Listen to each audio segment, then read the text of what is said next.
Começa agora mais um programa Gente do Rio. Aqui nós estamos conectados com as histórias de pessoas que transformam a vida dos cariocas. Justiça seja feita. Hoje, muitas mulheres escrevem seus finais felizes com direitos conquistados. O voto feminino está disputadíssimo e as vozes delas estão na boca do povo. Mas nem sempre foi assim, né?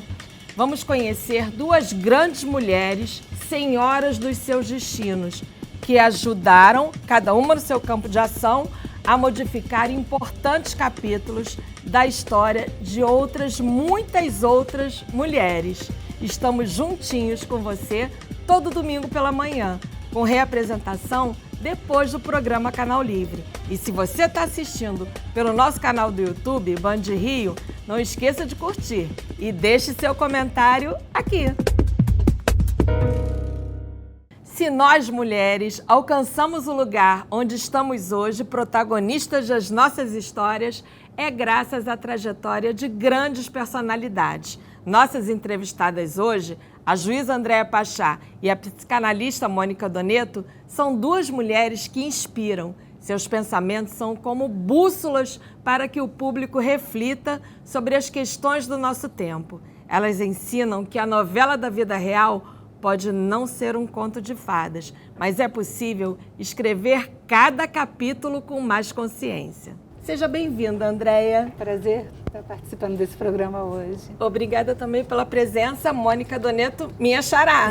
Muito obrigada, Mônica, pelo convite. É um prazer estar aqui com você hoje. Andréa, você escreveu A Vida Não É Justa, né? Com base nas experiências que você teve no julgamento das varas de família, dos fins do relacionamento. Como lidar com o fim do relacionamento, principalmente também para que esse fim não atrapalhe muito a nossa vida profissional, né? Olha, possível isso? Eu não sei se tem possibilidade de um relacionamento acabar sem um fim que seja muito doloroso. E escrever essas histórias foi assim, resultado de observação de quase 20 anos como juiz em uma vara de família, assistindo aquele sofrimento e os desenlaces e tentando entender como é que aquelas pessoas que um dia se amaram conseguiam chegar num momento de tanto desgaste. Eu acho que é possível terminar relacionamentos com menos dor. É possível terminar com mais respeito e é possível entender que os amores nem sempre duram para sempre. E quando o amor acaba, muitas vezes não tem culpa de ninguém. Talvez pensando no fim dos amores nessa perspectiva, os resultados com os términos possam ser um pouco menos dolorosos. E quando os dois trabalham juntos, é mais difícil? Como lidar com essa situação?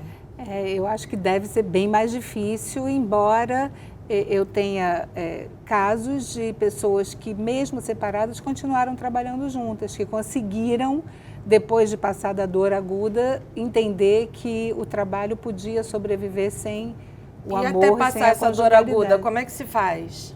Eu acho que aí é muito difícil. Eu acho que o fim de um amor, um fim de uma relação, tem um tempo de luto. E esse luto é um luto que exige recolhimento, que exige silêncio, que exige alguma distância. Então, eu acho que na hora que termina é bom cada um ficar no seu lado, pelo menos por um tempo. Mônica, e você, em outro aspecto da vida familiar, você juntou um timaço de autoras e lançou agora Pais Não Nascem Prontos, que já foi um sucesso desde o lançamento, o livro, né? É verdade. Como conciliar a vida profissional, essa vida profissional que a gente tem louca, agora muita coisa, faz tudo ao mesmo tempo, por causa inclusive desse ritmo da tecnologia, do WhatsApp, e conciliar a função com o de pais, tanto para as mães quanto para os pais. E eu acho que hoje em dia é legal essa tua afirmação, né? Tanto para as mães quanto para os pais. Eu tenho visto cada vez mais os pais inseridos nesse processo e participando do dia a dia da relação com essas crianças. E eu ainda continuo acreditando na questão da qualidade dessa relação dos pais com os filhos. Eu penso que é muito interessante para os filhos entenderem que os pais, né, não são só pais, não é só mãe, não é só pai, né, que ali, né, por trás daquele homem e daquela mulher que se apresenta como pai e mãe, também tem, né? Tem um amigo, tem um profissional, né? Nós habitamos vários personagens dentro de cada um de nós. E é importante que essa criança olhe e veja o seu pai, muitas vezes, satisfeito com as suas produções, né? E ele chega em casa podendo, de alguma forma, compartilhar e dividir esse processo. Então, eu vejo como muito saudável, desde que haja qualidade nesse processo. Mas o que eu estou falando é que, às vezes, a gente agora está passando da medida. Chega em casa, aí fica muito no celular, muito no WhatsApp, leva a tarefa para casa. Como fazer para que isso tenha um equilíbrio, né? Com certeza. E aí eu falei, né, da qualidade. Então, a qualidade desse tempo é fundamental. Você tocou no ponto importante, que inclusive é o tema do meu artigo, do meu capítulo no livro, que é a questão da tecnologia. De fato, né, eu penso que a gente está perdendo um pouco a capacidade de entender como usar esse instrumento de forma saudável. E eu vejo que muitos pais, por exemplo, chegam na clínica questionando os seus filhos pelo uso excessivo, pela dificuldade que está em fazer outras atividades, porque quer ficar muito tempo ali no telefone ou jogando. E quando eu pergunto para esses pais, você, como é o seu tempo? Como você usa essa tecnologia? Porque lá dentro as crianças falam para mim... Muitas vezes os pais são viciados também, né? Sim, e as crianças denunciam, porque as crianças falam assim para mim, Mônica, é engraçado, meu pai está questionando, fala que eu não posso usar, mas e ele? Às vezes eu chamo para jogar um jogo e aí eles falam assim, não, eu estou aqui resolvendo um problema de trabalho. Não estão nada. Quando eu olho, eles estão ali no Instagram, estão conversando com uma amiga pelo WhatsApp. Meu pai diz que eu não posso levar o telefone para a mesa, mas ele diz que eu não posso. E a gente acha que eles não estão vendo, né? Estão percebendo tudo. Criança, né? Não é inocente. Eu sempre falo isso para os pais. Desde que a gente entra no mundo da linguagem, não há mais inocência. O que acontece com a gente é que a gente vai, né, em função da cultura, se silenciando conforme a gente cresce, mas não tem inocência desde que a gente entra no mundo da linguagem. André, a tecnologia ajudou ou atrapalhou as relações? Olha, mudou. Mudou profundamente, porque eu acho que a gente está falando de outra linguagem. E assim, não consigo enxergar a tecnologia como uma coisa positiva ou negativa. A tecnologia a tecnologia existe e é nesse mundo que nós vivemos. Como é que é possível continuar fazendo prevalecer os valores que eram nossos valores humanos, valores de afeto, valores de conjugalidade, num mundo hiperconectado e numa linguagem tão difícil de ser compreendida. E acho importante lembrar que a tecnologia é muito mais acessível para os nossos filhos do que para nós.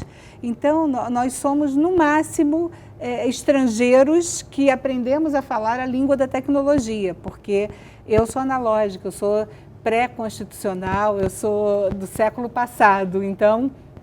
É muito difícil acompanhar essas mudanças. E essas crianças já nasceram conectadas.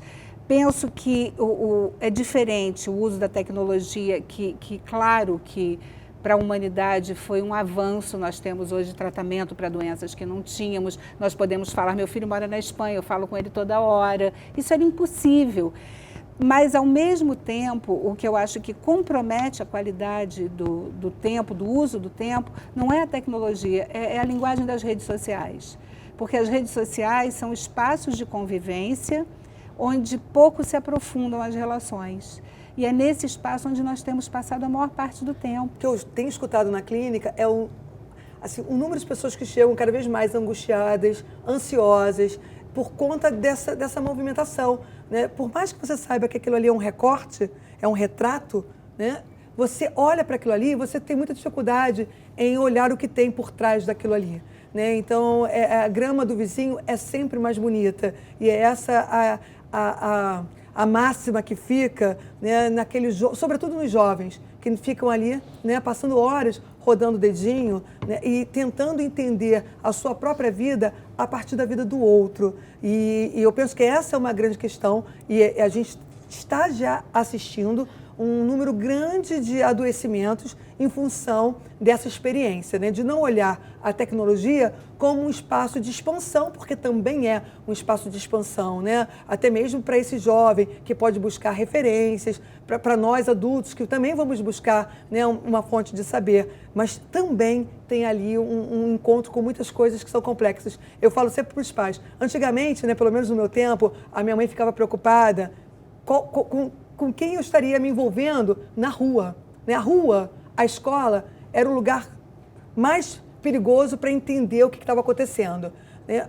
Então, a gente tinha que ficar de olho, né, no que acontecia por ali. Hoje, a criança aperta um botão e ela pode ter influência de qualquer lugar do mundo. E aí eu falo para os pais que fica muito difícil mesmo, né? E se ele não adota o filho dele, se ele não cuida, se ele não entende o que está acontecendo ali, ele pode perder esse filho para qualquer lugar do mundo. Então, isso ficou muito grande, ficou muito grandioso. Ampliou muito. Ampliou muito, a gente não consegue dar conta, eu né? queria entender um mecanismo.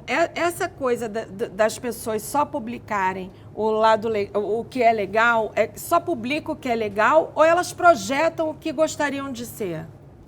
Ou as duas coisas? Eu penso que é um pouco dos dois. Eu acho que assim, além da tecnologia, a gente vive um modelo social, econômico, que privilegia o exibicionismo, o espetáculo. Então, assim, é quase como uma imposição você ser lindo, você ser jovem, você se relacionar muito bem. Ser feliz, né? O Ser tempo feliz, inteiro. que era um valor, né? Quando você pensa na perspectiva humana, o desejo de todo ser humano era a felicidade. Os filósofos pensavam na felicidade. Hoje você associa a felicidade a uma obrigação. A obrigação e a nenhuma possibilidade de contrariedade.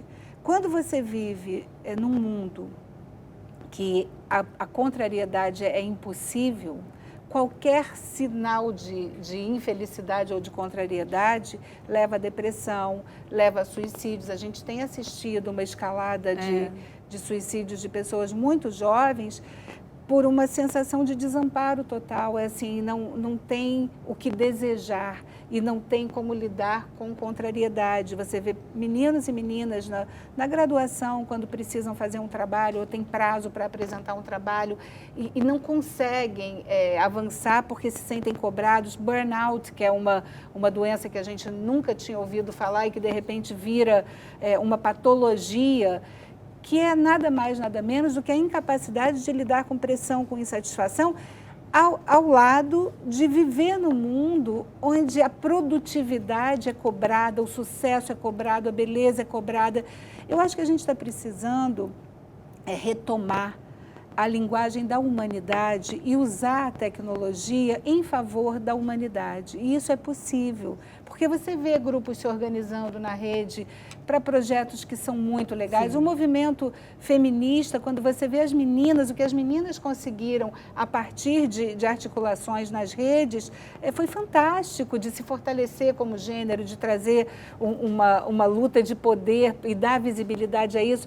Então, eu acho que o que a gente precisa, mais do que brigar com a realidade, com os fatos e com a tecnologia, é tentar entender de que maneira é possível se apropriar dessa linguagem e fortalecer os valores que nos definem em humanidade. E esses valores são valores que falam da nossa condição, que não é sucesso o tempo todo. Claro que não é o tempo todo você postar foto chorando, mas é também saber que a dor faz parte da vida, a tristeza faz parte da vida, que é necessário lidar com esses sentimentos.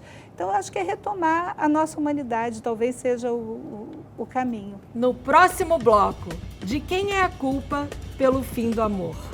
Como a pandemia mexeu com os corações e as mentes das famílias.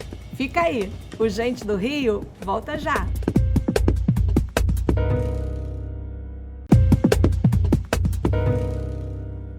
Voltamos com o Gente do Rio, hoje conversando com a juíza Andréia Pachá e com a psicanalista Mônica Doneto.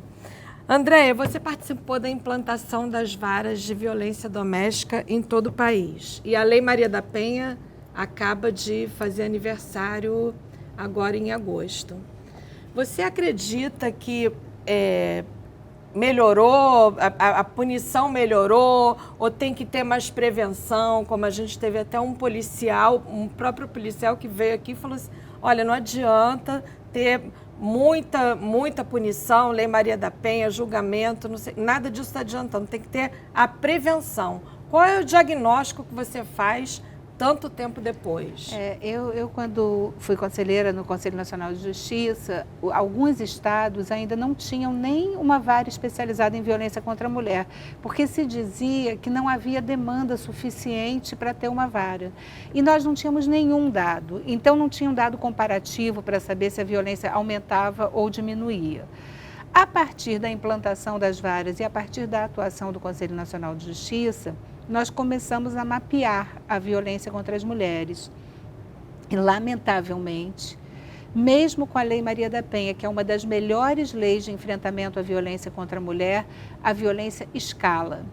E escala não porque, não é de graça, não é porque não tem um motivo para isso acontecer. A nossa sociedade tem se estruturado em cima do machismo e da misoginia. Então, nós temos convivido com machismo, nós temos convivido com ódio às mulheres de uma maneira muito escancarada. É difícil, nesse contexto, imaginar que uma lei que puna reduzirá a violência. Então, o trabalho tem sido sempre no sentido de encorajar as mulheres para que elas entendam que elas são vítimas, que elas não precisam ter vergonha de denunciar e que elas não precisam esperar a violência escalar para fazer a denúncia. Porque quando a denúncia é estancada num primeiro momento, quando a violência é estancada num primeiro momento, não tem a ação seguinte. Nenhum homem acorda e mata a mulher no fim do dia. Para ele chegar a um feminicídio, ele passa por ciclos da violência que vão se ampliando, se ampliando, se ampliando.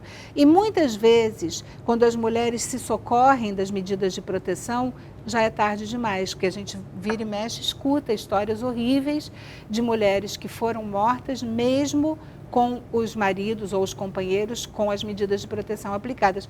Eu, infelizmente, perdi uma colega de profissão, a juíza Viviane, morreu na véspera de Natal, em 2020, e com medidas de proteção aplicadas. Então, é um cenário muito difícil e não é retórica dizer que a gente não resolve isso só com a atuação da justiça, porque também tem uma fantasia de imaginar que a justiça vai dar conta de tudo. Não é assim. Isso precisa de um ambiente social que rejeite a ideia de que um homem pode bater na mulher pelo fato dela ser mulher, que rejeite que uma mulher ganhe menos do que um homem para fazer o mesmo trabalho, que rejeite que uma mulher sofra preconceito em razão da condição de gênero feminino. Então, é um caminho árduo pela frente, mas, ao mesmo tempo, eu vejo com muita esperança as mulheres dando um basta e limitando essa escalada e se impondo e mostrando o rosto e não tendo medo de denunciar e se organizando em redes de proteção. É um momento de fortalecimento desse discurso da igualdade. Eu acho que quando uma sociedade ela se estrutura de uma forma mais igualitária, essa violência reduz. Reduz porque o homem não pode ameaçar a mulher com violência patrimonial, por exemplo. Isso acontece com muita frequência: se não ficar comigo, eu não pago, se não ficar comigo, eu não pago a escola dos filhos. Violência moral, assédio. Então, é importante dar nome para as coisas, porque nós passamos muito tempo tratando feminicídio como crime passional, como homens que matavam as mulheres por amor. Ninguém mata por amor. E, assim, nesse contexto de violência, a mulher é sempre vítima. Ela não tem que ficar envergonhada, ela não tem que se limitar e ela não tem que se encolher. Ainda que nessa sociedade machista se duvide da voz dessa mulher, ela precisa falar e ela precisa se fortalecer, e no coletivo isso acontece de uma forma mais integral. Mônica, como que a mulher pode fazer para se fortalecer internamente e enfrentar essas situações e identificar quando isso está começando, como a Andréia falou, não deixar chegar num extremo? Começou um grito, uma imposição, um cala-boca, assim, isso tem que ser cortado bem no iniciozinho, né? Pois E uma outra que eu queria engatilhar aqui com você, que um dos motivos também que muitas mulheres ou não denunciam, ou, o pai dos meus filhos, não quero que o pai dos meus filhos seja preso. Como lidar com isso com os filhos? E esse ponto é um dos pontos mais difíceis no processo da análise, né? Quando a gente recebe mulheres que vivem experiências como essa. Porque, na verdade, eu queria tocar em 2 pontos, né? O primeiro, por isso que a questão da família, né, é uma questão que me toca muito e que eu acho que é o lugar onde nós, analistas, podemos trabalhar de forma preventiva. Porque, na verdade, essa mulher, quando ela chega nesse ponto, ela é uma pessoa que está muito fragilizada psiquicamente, e essa fragilização, ela vem da sua história de vida. Então, por isso que é tão difícil você romper com esse lugar. Porque o que a gente mais escuta nessa experiência é que esse mesmo homem que bate, que é violento, é um homem que é também amoroso, é um homem que também se mostra valorizando aquela mulher. E ela acredita nisso. Né? É um bom pai. É um bom homem, é um bom pai. Porque não deixa faltar nada aos filhos. Quando não bate, ele é um amor de pessoa, ele é maravilhoso. E essa mulher, ela precisa disso, ela se alimenta desse lugar. Ela não acredita que ela vai encontrar, né, um lugar melhor do que esse. Então, é um trabalho muito difícil, muito complicado, porque ele diz respeito a uma situação que é estrutural dessa mulher.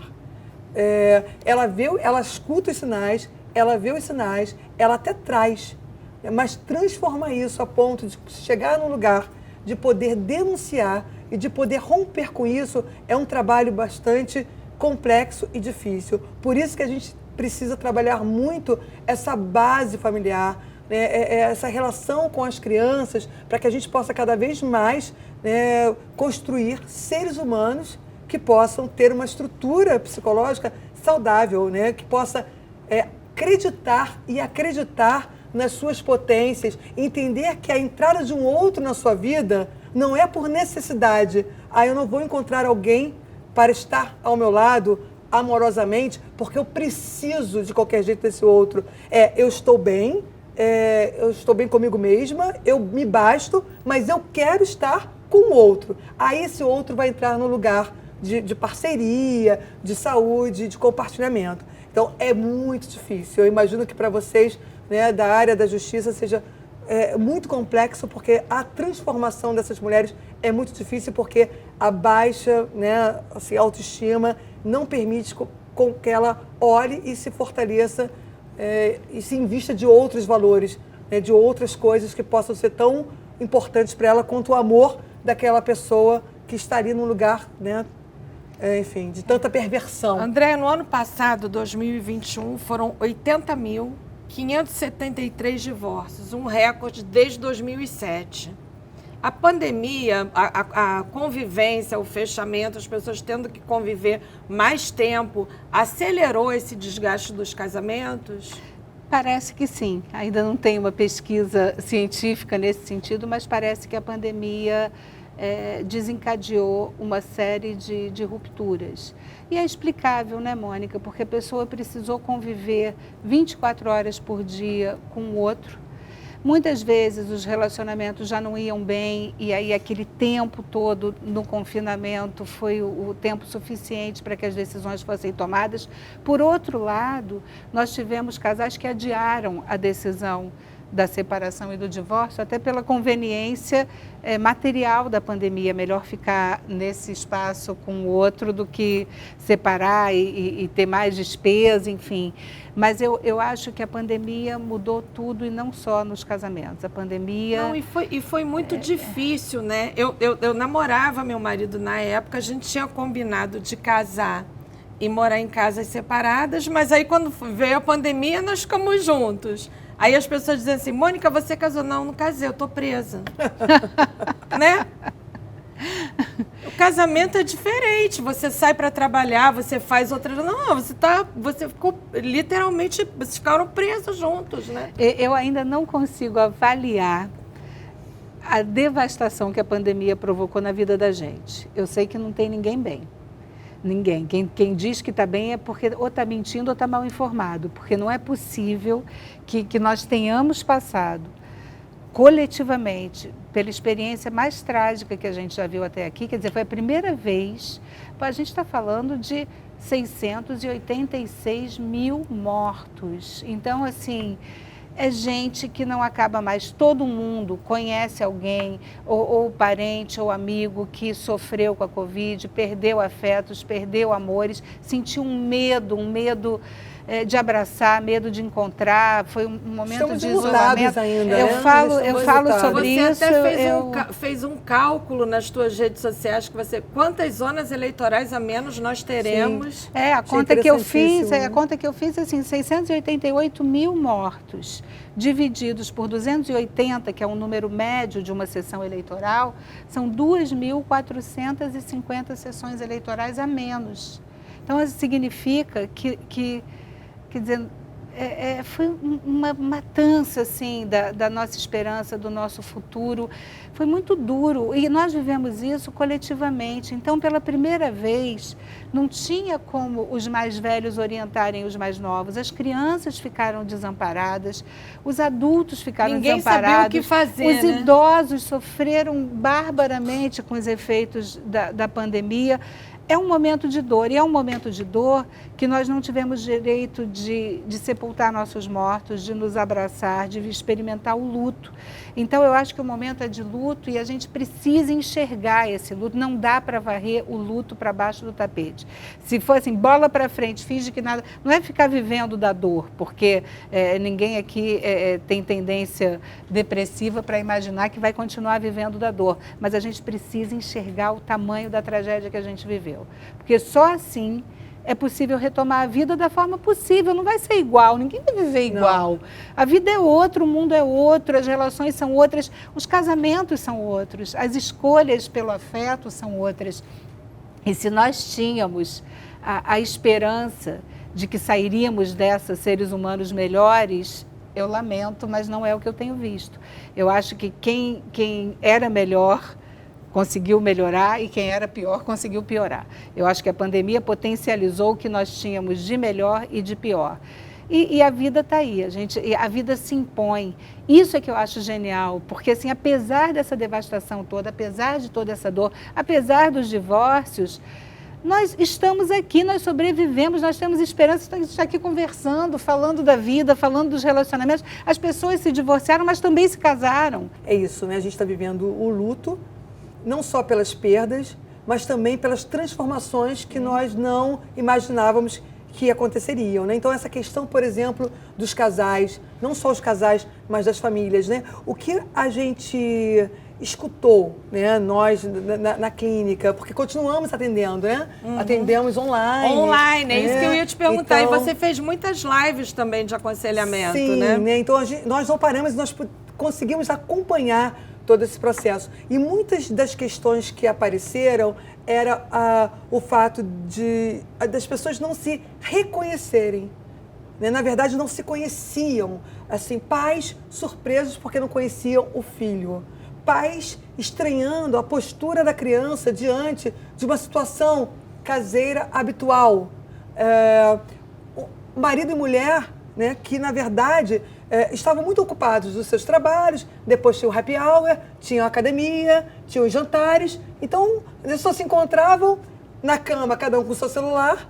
Né? Então, assim, as pessoas se reconhecendo, né? Tiveram que se enfrentar, né, nas visões de tarefa, no pensamento, no modo como iam orientar, dar conta daquelas crianças sem as babás, sem os ajudantes, como é que é, né, ser mãe e ser pai. Então, tivemos muitas transformações e assim, acho que são vários tipos de lutos que nós estamos acompanhando em função dessa experiência da pandemia. Andréia, você já usou cenas de novela no tribunal para fazer as suas audiências e para tentar influenciar, que você também é meio psicóloga lá, né? Não, eu não sou psicóloga, não tenho nenhuma formação. Minha formação em psicanálise é do divã como paciente, não tenho nenhuma. Mas o psicanalista, acabei de falar isso, Guilherme, o psicanalista se constitui aonde? No divã. No divã, é lá que já convenceu os casais a não se separarem, que eu sei. O que eu acho que é muito parecido, é a escuta. A escuta do juiz de família, quando ele está interessado e curioso em ouvir o que as pessoas têm a dizer. Então, tem uma escuta ali, que é uma escuta muito próxima da psicanálise. Tem que ter escuta. Tem que ter escuta. Né? Mas e o uso das novelas? É isso que eu queria... Não, na verdade, assim, o uso nas audiências é muito menos de novela e mais de dramaturgia, porque antes de ser juíza, eu era roteirista de cinema, eu fui produtora de teatro, e os textos de teatro me ajudavam muito no momento do conflito, quando eu precisava dar alguns exemplos ou falar de algumas coisas. Quando eu falava que tinham irmãos brigando por causa de herança, eu trazia Rei Lear para a mesa para contar a história. Édipo foi uma história que eu contei algumas vezes para as partes na sala de audiência. Mas o meu livro de cabeceira mesmo era o Fragmentos de um Discurso Amoroso, do Roland Barthes, que é um livro que ele faz um dicionário do sujeito enamorado, do sujeito apaixonado, onde ele tem verbetes dizendo como é que é o comportamento do sujeito apaixonado, que é uma linguagem diferente do resto do mundo. A espera, o ciúme, a paixão, o desejo, e vai a palavra, tudo tem um significado diferente para quem ama, para quem está enamorado. E ele vai até o fim, ele vai acompanhando o discurso amoroso até a separação, a briga, a deterioração, o defeito. Então, aquilo era muito significativo, porque era importante as pessoas perceberem que a dor que elas estavam sentindo era individual, era subjetiva, mas que aquela experiência amorosa era coletiva. Então, não era só com ela que acontecia isso, não era só com ele.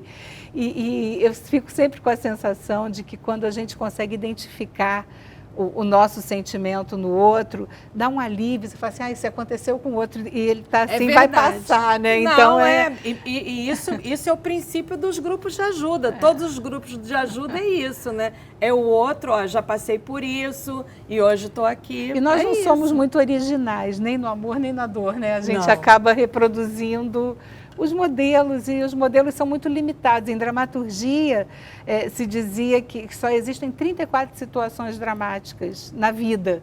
O resto tudo deriva daí. Então, é assim, é irmão com ciúme de irmão. Quando você vai buscar essas histórias na origem, né, na Bíblia ou na mitologia grega, você encontra os mesmos arquétipos do ciúme, do ódio, do amor. Como fazer com as crianças quando a situação chega no extremo, não tem novela, não tem livro, não tem nada, não tem arquétipo, nada que resolva?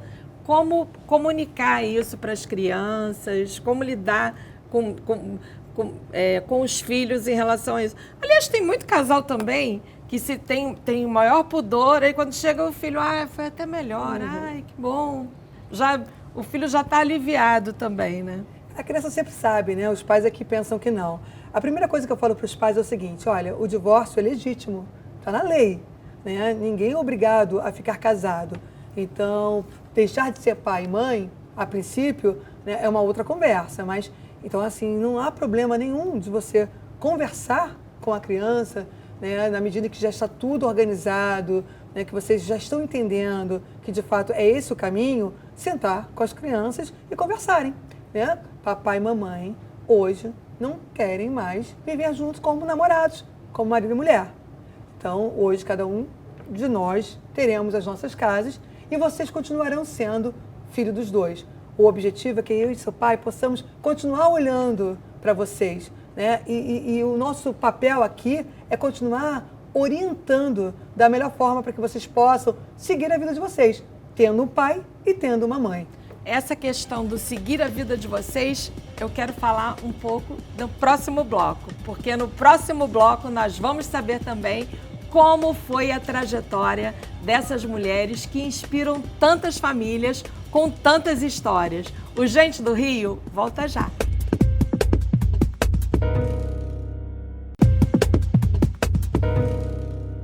Estamos de volta com Gente do Rio. Hoje conversando com a juíza Andréa Pachá e com a psicanalista Mônica Doneto. Vocês duas, como é ser mulher numa profissão, né, na profissão que vocês exercem, principalmente Andréa no judiciário, que ainda é uma estrutura bem machista, né? Eu acho que estrutura machista é a sociedade inteira. No judiciário eu tenho até isso reduzido, porque como eu ocupo um espaço de poder, é quase natural que eu não sofra de uma forma mais permanente a desigualdade, embora exista na estrutura do poder. Pra você ter uma ideia, eu fui conselheira do Conselho Nacional de Justiça, eram 15 integrantes, eu era a única mulher. Então, uma diferença muito grande na hora de assumir os espaços de administração, de gestão, embora também o judiciário hoje se abra para a feminização. Você tem uma pesquisa que mostra que o judiciário hoje é mais feminino, mais de 30%, quase 40% do judiciário é feminino, mas ainda estamos muito distantes da igualdade que não seja só formal. Mas eu acho que não nas instâncias de poder, nos presidentes não nos tribunais superiores, não no Supremo, no Superior Tribunal de Justiça, ainda é um espaço muito machista, né? E isso é reprodução do que a sociedade vive. É claro que há dificuldades, é claro que há momentos em que é preciso denunciar o machismo, é preciso denunciar o assédio. Eu hoje presido um comitê de gênero e contra todas as formas de preconceito aqui no Tribunal do Rio e tenho feito um trabalho de informação. Falando em todas as formas de preconceito, hoje 74% das escolas de magistratura e tribunais brasileiros não possuem normativa interna para promover a diversidade racial. Essa é uma questão que, para mim, é o maior problema da nossa democracia. É essa desigualdade racial, mais do que a desigualdade de gênero, porque também quando você vai para o corte racial, você vê que as mulheres negras ainda ocupam uma posição muito pior do que as mulheres brancas. E isso é explicável, porque em 1789, né, quando as mulheres puderam finalmente frequentar as escolas, olha que loucura, as mulheres negras ainda eram escravizadas. Então, olha o quanto a gente precisa ainda avançar para que esse país se transforme numa democracia real. E eu não consigo hoje enxergar a pauta mais urgente do que o antirracismo para lidar com essa desigualdade. Durante a pandemia, eu escrevi um livro com a Vilma Piedade, que ela é autora de um livro chamado Dororidade, que é a sororidade das mulheres negras. E nós conversávamos, essas conversas foram gravadas e transformadas num livro chamado Sobre Feminismos. E a nossa conversa, muito mais do que uma afirmação do feminismo, foi uma afirmação antirracista. A Vilma é uma mulher negra e todas as conversas que nós tivemos ali me fez perceber o que eu já intuía, mas me fez experimentar isso de uma forma muito escancarada, sabe, Mônica? Porque eu sempre achei que eu não era racista, porque eu sempre convivi com pessoas negras, tenho amigos negros nunca tive, sempre defendi o fim do preconceito, e a Vilma me fez perceber que isso não era real, porque o lugar que eu ocupo é um lugar que é racista. Então, se eu não acordo todo dia pensando em maneiras de combater essa desigualdade, eu acabo reproduzindo essa desigualdade sem querer, sem querer. Hoje é impossível eu participar de qualquer mesa, por exemplo, na escola da magistratura, que não me incomode o fato de não ter um negro, uma negra, um professor, porque são muitos. Na minha universidade, que era pública, eu passei 5 anos na universidade e eu não estudei com nenhum negro. Isso é um absurdo. Eu também estudei na universidade pública, isso tinha assim, na minha universidade. E você vivendo no país que a gente vive, que a maioria da população é negra e parda, você fala assim, se não tem preconceito, se não tem racismo, por que a desigualdade é desse tamanho? Por que a população carcerária é negra? Entendeu? Por que a pobreza é negra? É claro que isso é resultado do racismo e da desigualdade. Então, essa luta de me colocar de forma permanente num lugar antirracista virou um exercício diário e eu espero poder, do meu lugar, contribuir para dar visibilidade para esse câncer que é a desigualdade racial no Brasil. Mônica, você fez muitas lives durante a pandemia, inclusive aconselhando mulheres, e agora continua fazendo também, né? Quais são as principais questões que chegaram até você referentes a essas mulheres e suas inseguranças como mães ou como profissionais? Nós mulheres temos muitas questões, né? Acho que o tempo todo a mulher nasce culpada, né? Nasce na angústia, nasce tentando experimentar um lugar de ter que dar conta de muitas coisas. Na minha experiência, né, clínica e acompanhando, né, através das lives, como as mulheres me procuram muito, né, no inbox, fazendo perguntas, pedindo ajuda.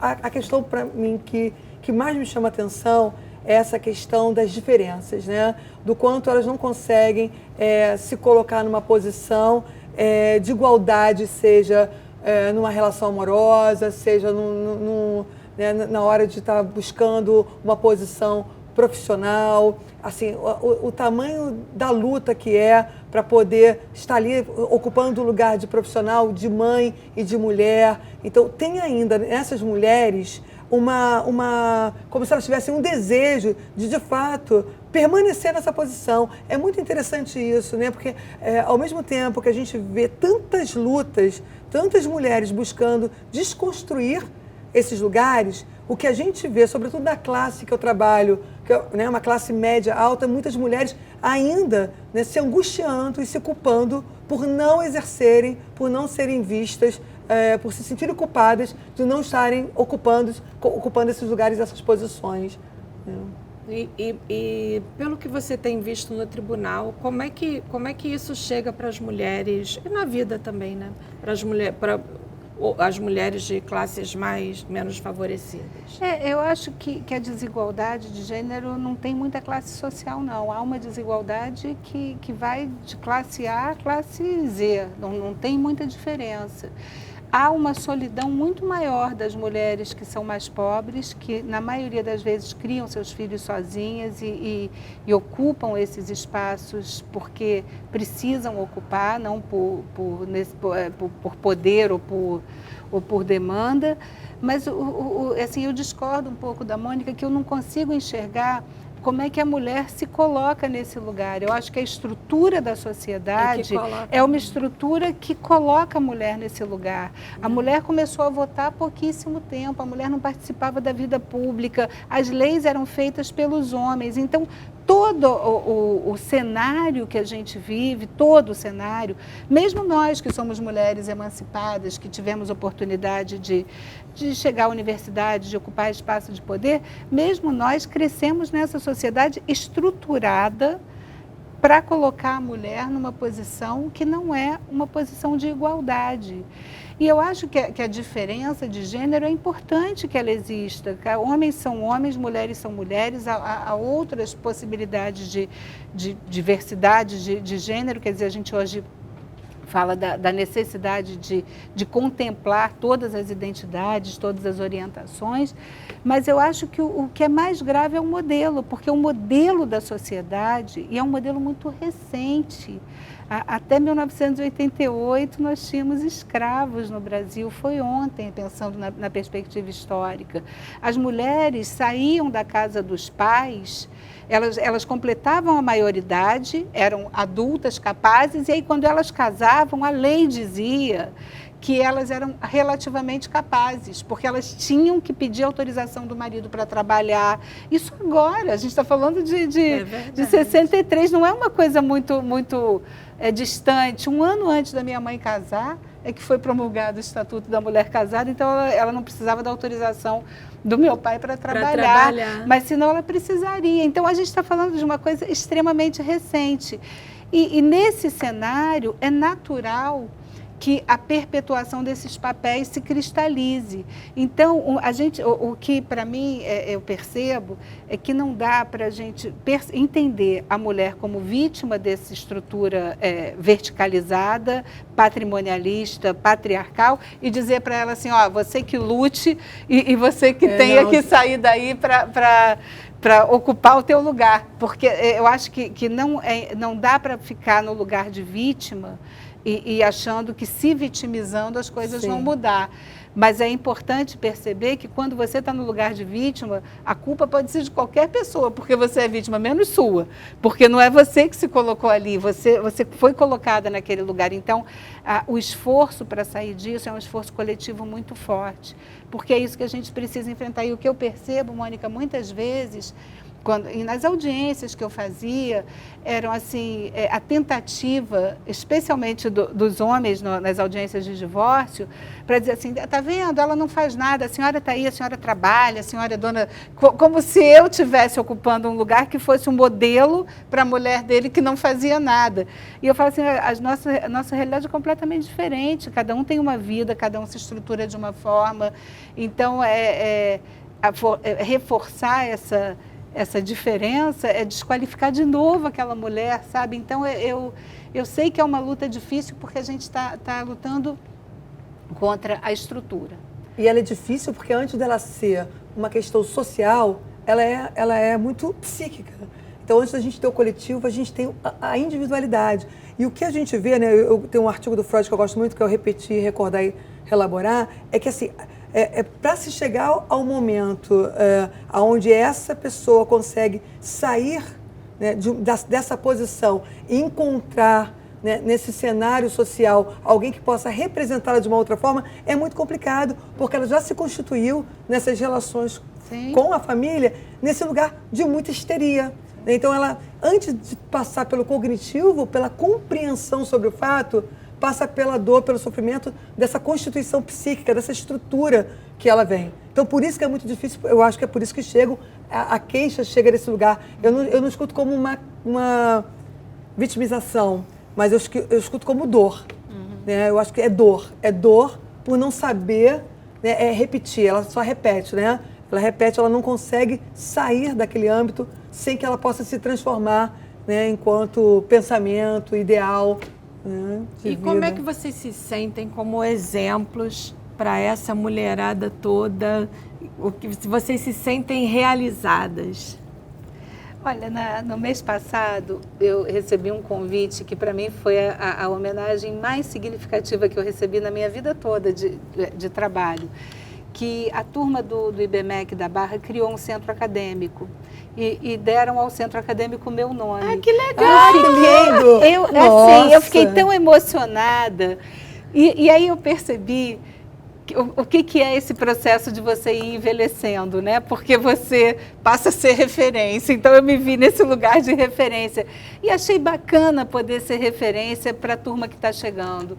Eu acho importante que a gente entenda que se você ocupa um lugar que tem visibilidade, que as pessoas te escutam, que você tem alguma coisa para dizer, é importante que isso chegue nessa garotada mais nova que está chegando. Eu tenho um carinho enorme por esses meninos e essas meninas. Eu olho com muita admiração e com muito respeito a forma com que eles vivem, porque eles nasceram num mundo em que o tempo todo eles escutam que nada depende deles. Eles não têm nem direito de sonhar, não têm direito de desejar.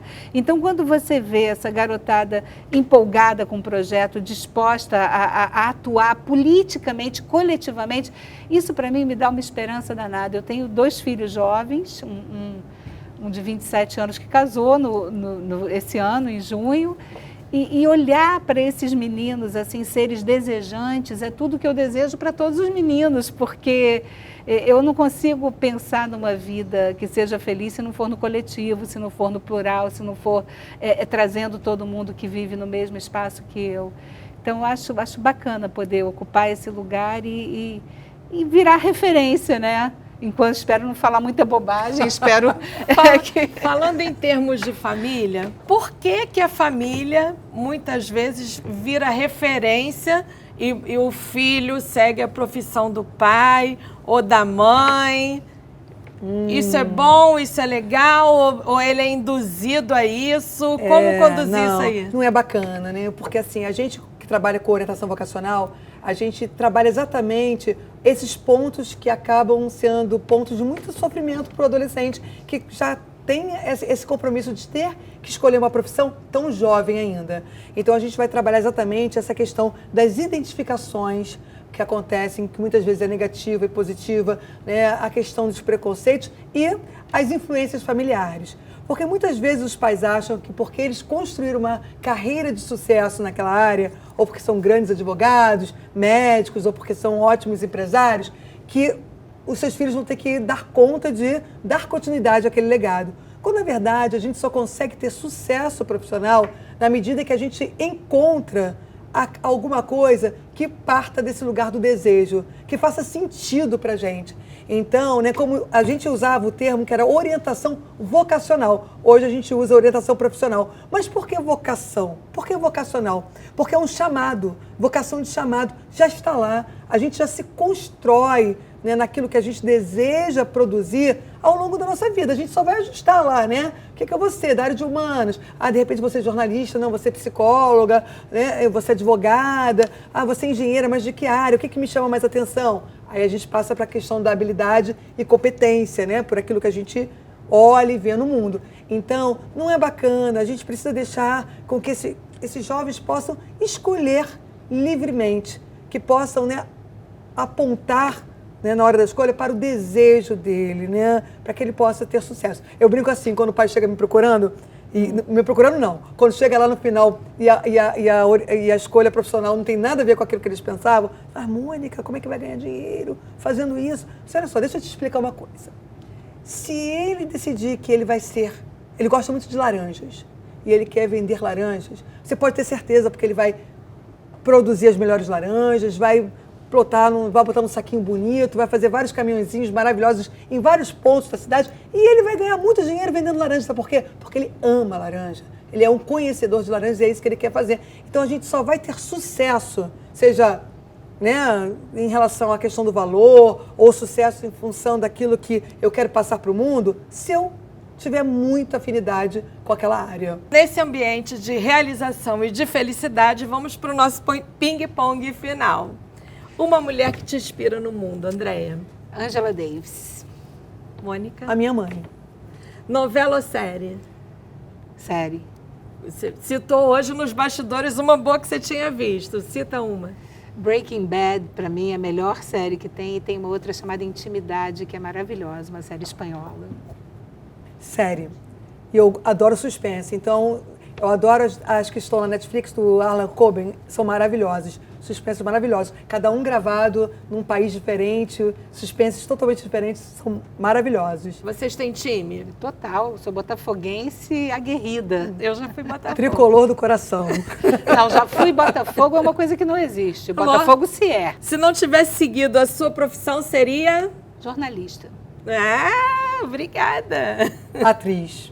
Uma história de amor que te inspira? A que ainda não acabou. Todas as histórias de amor onde há respeito, né, e valor pelo outro, né, entendimento sobre o outro. Complete a frase. Família para mim é? Acolhimento. É a base de tudo. Uma super-heroína? Marielle, e eu vou dizer por quê, porque heroína e herói está ligado ao trágico, né? O que é o herói? É o cara que passa a vida inteira lutando contra o destino e no final ele morre. Todos os heróis morrem no final. E a Marielle é uma mulher preta, pobre, da periferia, que enfrentou uma luta para se posicionar, para trabalhar, para ocupar um espaço e no final ela morreu. Então eu acho que ela é a heroína. Eu queria falar de heroínas. Para mim, heroínas são essas mulheres feministas, sobretudo as feministas negras, que estão ali lutando diariamente e a gente nem sabe quem são elas, né? Um escritor? Borges. Sigmund Freud. Esporte que pratica? Caminhada. Stand-up paddle. Um medo? De perder as pessoas que eu amo. De deixar de existir. Um dia difícil no trabalho é quando? Quando eu não consigo fazer o bem para as pessoas que me procuram. Quando o trabalho não é difícil. A carreira política te atrai? Não, minha carreira política é no espaço de poder que eu ocupo. De forma alguma. Onde e como vai querer estar daqui a 10 anos? Com meus amigos, com a minha família, com os meus amores, na minha casa. Eu acompanho a Andréia, com a minha família, com o meu trabalho, viajando. 2 mulheres realizadas, melhor coisa, né? Um conselho para o Brasil melhor. Se tem um conselho que eu pudesse dar, é assim, que a gente precisa não perder a esperança nem a vontade de desejar. Eu acho que é fundamental a gente entender que nunca chegaremos no lugar que a gente projeta, mas que caminhar para chegar nesse lugar é um imperativo. Pensando na questão da orientação, eu gostaria que cada vez mais os pais pudessem olhar e entender aquilo que os filhos significam na vida deles, né? E não como propriedade, mas entendendo que aquilo que eles vão construir juntos com aquela criança vai falar de quem essa criança vai ser, né? Em poucos anos e é de quem nós iremos precisar, né? São de pessoas equilibradas emocionalmente, né? Com uma capacidade de pensamento, de argumentação, de valor. Então, é isso. Que pensem muito bem quando pensarem em ter filhos e pensar sobre os filhos. Muito obrigada pela participação de vocês, 2 mulheres porretas. Estar aqui com vocês. Muito legal, foi muito legal conversar com vocês. E o Gente do Rio fica por aqui, mas na semana que vem tem mais. Até lá e um beijo!